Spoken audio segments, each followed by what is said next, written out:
This is my recreation of a traditional Chinese shadow puppet.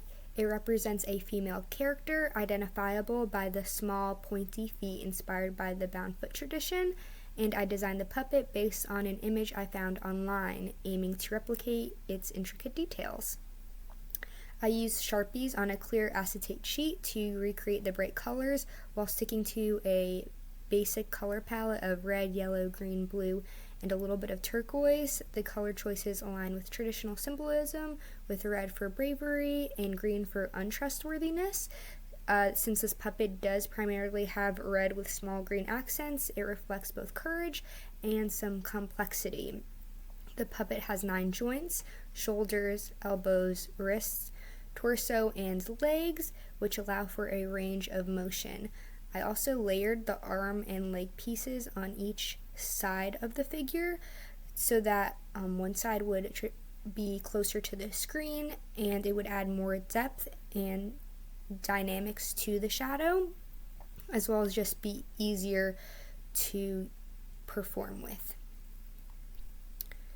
I was pleased with the transparency of the puppet and how the colors turned out. They were vibrant and worked well with the light source, though I would have liked to go in with another layer of color just to have less streaks showing, but I noticed that as I tried to layer more with a Sharpie, even though I did color on both sides of the plastic, it started to get streakier the more layers I added, especially if I didn't allow one layer to dry at a time before trying to go in with another layer.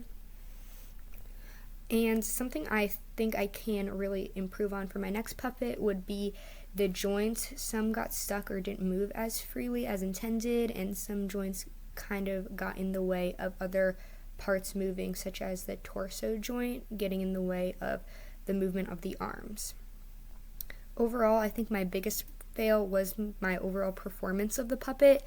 I believe this will improve with more practice, but better rods would also help. I used wooden dowels, which weren't ideal, and attaching them directly to the wrist joints disrupted the fluidity of the puppet's movements.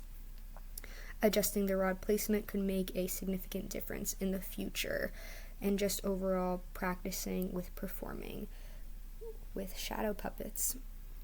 Overall, I found Chinese shadow puppets to be incredibly intricate and beautiful, not just in their physical design, but also the depth of the meaning and intention behind every creative choice.